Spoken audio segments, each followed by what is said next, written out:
ಇನ್ನು ಅಪಾರ್ಟ್ಮೆಂಟ್ ನಿರ್ವಹಣೆಗೆ ಅಂತ ಒಂದು ಹೊಸ ಕಾನೂನು ತರಲಿಕ್ಕೆ ರಾಜ್ಯ ಸರ್ಕಾರ ಯೋಚನೆ ಮಾಡ್ತಾ ಇದೆ.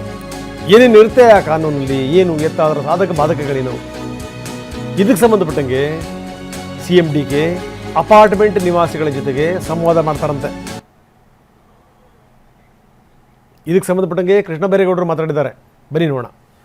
ಬಹಳ ವರ್ಷಗಳಿಂದ ಬೆಂಗಳೂರಿನ ಅಪಾರ್ಟ್ಮೆಂಟ್ ಮಾಲೀಕರು ಅಪಾರ್ಟ್ಮೆಂಟ್ನ ಮಾಲೀಕತ್ವ ಮತ್ತು ನಿರ್ವಹಣೆ, ಓನರ್ಶಿಪ್ ಮತ್ತು ಮ್ಯಾನೇಜ್ಮೆಂಟ್ ಇದಕ್ಕೆ ಸಂಬಂಧಿಸಿದ ಹಾಗೆ ಹೊಸ ಸುಧಾರಿತ ಕಾನೂನನ್ನ ತರಬೇಕು ಅಂತ ಒತ್ತಾಯ ಮಾಡ್ತಾ ಬಂದಿದ್ದಾರೆ. ನಮ್ಮ ಸರ್ಕಾರ ಅವರ ಒತ್ತಾಯವನ್ನ ಗಮನಕ್ಕೆ ತೆಗೆದುಕೊಂಡಿದೆ. ಈ ಹಿನ್ನೆಲೆಯಲ್ಲಿ ಮಾನ್ಯ ಮುಖ್ಯಮಂತ್ರಿಗಳಾದಂತ ಶ್ರೀ DK ಶಿವಕುಮಾರ್ ಅವರ ಸೂಚನೆಯಂತೆ ಒಂದು ಹೊಸ ಕಾನೂನನ್ನು ಕೂಡ ನಾವು ತಯಾರು ಮಾಡಿದ್ದೇವೆ.